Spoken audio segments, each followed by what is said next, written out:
నేటి 35వ శ్లోకం.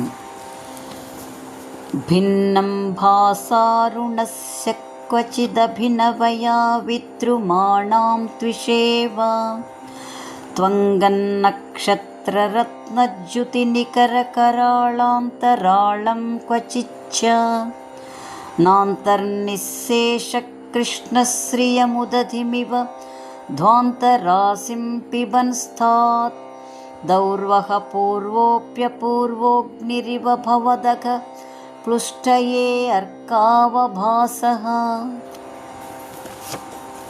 ఈ శ్లోకం అద్భుతమైన కవితా చమత్కారంతో కూడుకొని ఉంది.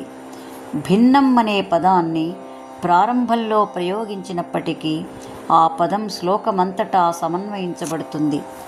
భిన్నం అనగా విరిగిన, విలక్షణమైన, వేరువేరు రీతులలో అంటూ అనేక అర్థములే కాకుండా మొత్తం వస్తువులో లేదా సమూహంలో కొంత భాగాన్ని తెలిపే సంఖ్యను కూడా భిన్నం అంటారు. మరొక అర్థంలో కూడి ఉండుట, మిళితమై కలిసి ఉండుట అని కూడా చెప్పవచ్చు.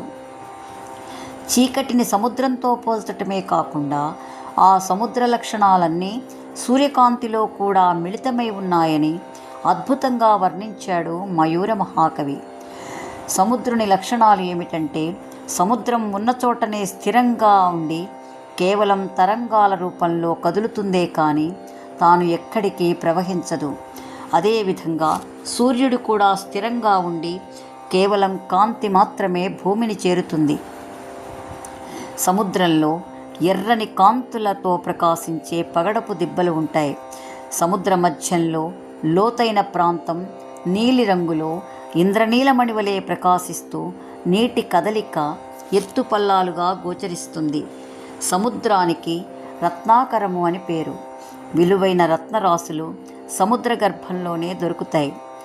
సముద్ర గర్భంలో ఆ సముద్ర నీటిని త్రాగే మహోగ్రమైన అగ్నిశిఖ అనగా బడబాగ్ని ప్రజ్వరిల్లుతూ ఉంటుంది.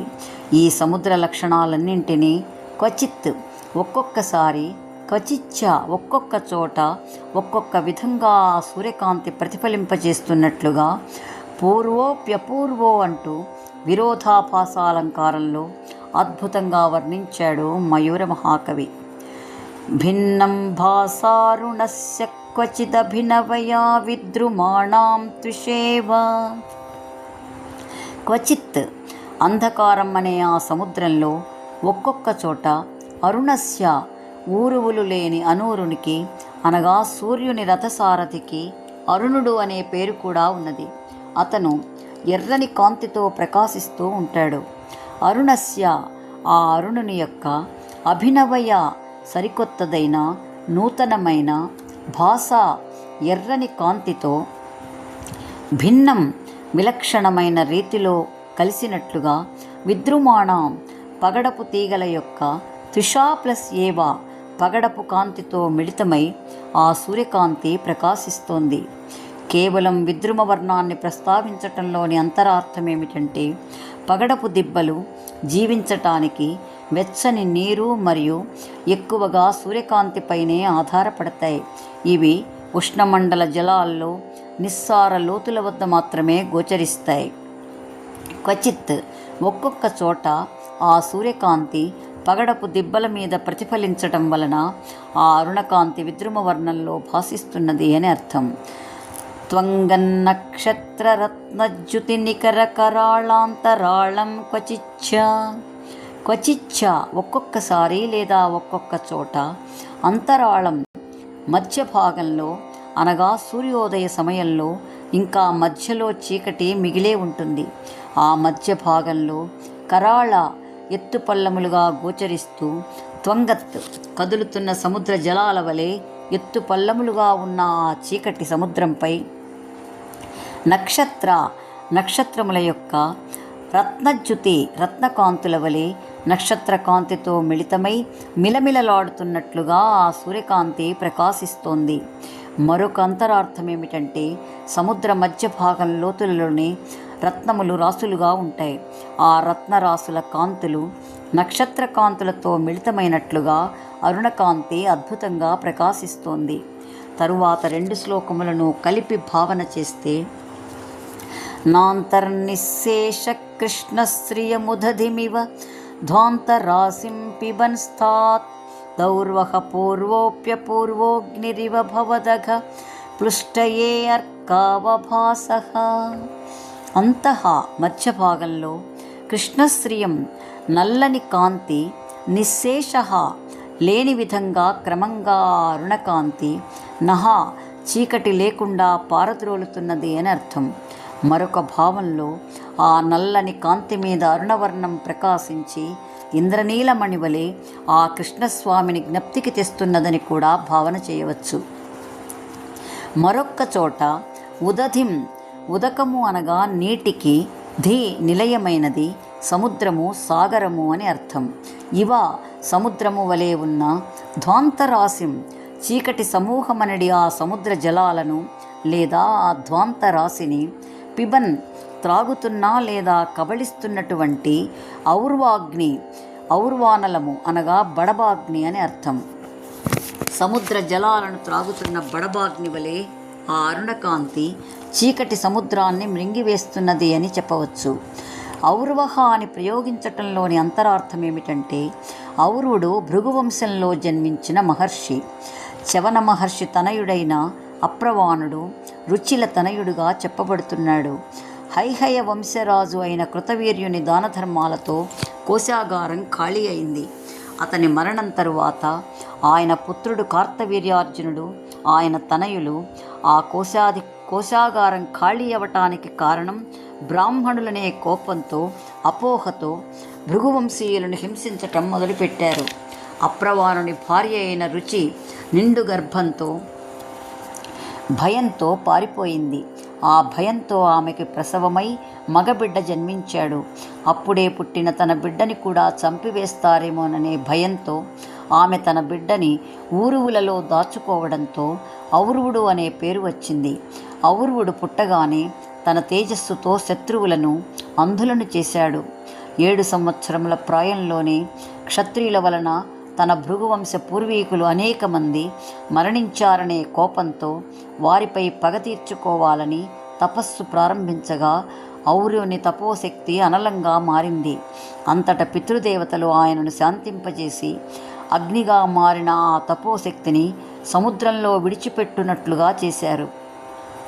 ఆ ఔర్వానలం బడబాగ్ని అయి గుర్రపు ముఖంతో సముద్ర జలాలను త్రాగడం మొదలుపెట్టింది. అదే బడబానలం, బడబాగ్ని ఔర్వానలంగా ప్రసిద్ధి చెందింది.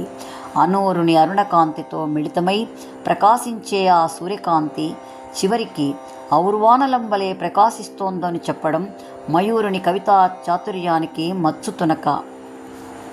ఆ విధంగా అరుణకాంతి ప్రజ్వలమై పిబన్ త్రాగివేయడం అనగా చీకటిని పటాపంచలు చేయటం మొదలుపెట్టింది. అటువంటి పూర్వోపి, పూర్వహ ప్రాచీనమైన లేదా పూర్వదిశి అనగా తూర్పు దిక్కున ప్రారంభమై విశ్వమంతటా అష్టదిక్కులా వ్యాపించినటువంటిదైనప్పటికీ అపూర్వమైన అద్భుతమై మహాప్రళయానలమై బడబాగ్ని వలె ఉన్నటువంటి అగ్నివలే ఆ అరుణకాంతి ప్రకాశిస్తున్నది. ఆ విధంగా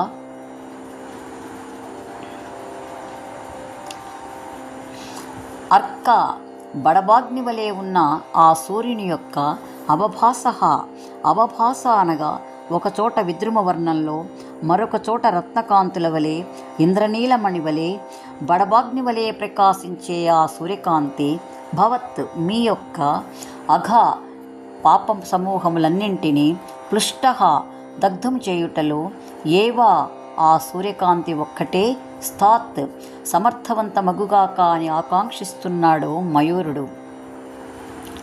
బడబాగ్ని వలె సముద్ర జలాలను గ్రోలినప్పటికీ సహస్రగుణముత్సృష్టం ఆదత్తేహి రసం రవిహి అని కాళిదాసు చెప్పినట్లుగా తిరిగి తాను గ్రోలిన నీటిని వర్షరూపంలో కురిపించి ఆ అగ్నియే తిరిగి భూమిని చల్లబరచటానికే కారణమవుతోంది.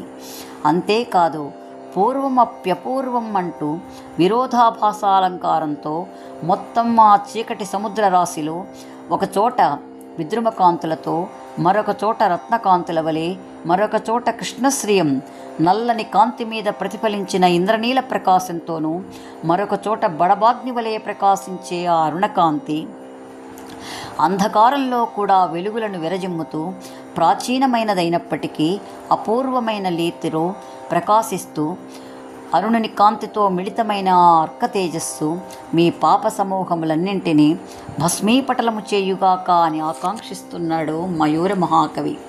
ఈ శ్లోకానికి జంఛాల వారి అనువాదం. అరుణకాంతులు చిమ్మి అందాల పగడాలు ముంగిటిలో ఆరబోసినట్లు తారకల్ వెలిగెను నవ్యముగా మిలమిల రతనాలు మెరసినట్లు అంధకారము సందుల నిలిచెను హరినీలమణులను పరచినట్లు నులివెచ్చనైన కాంతులు ప్రాకుచుండెను అంబోధిలో బడబాగ్ని ఎట్లు ఆశలన్నీయు కడి తీర్చిదిద్దినట్లు పాపముల నెల్ల దగ్ధంబు సేయనించి వేయి కరముల రేడు విచ్చేయుచుండే సోదరా తెమ్ము పూజా ప్రసూన వితతి. స్వస్తి.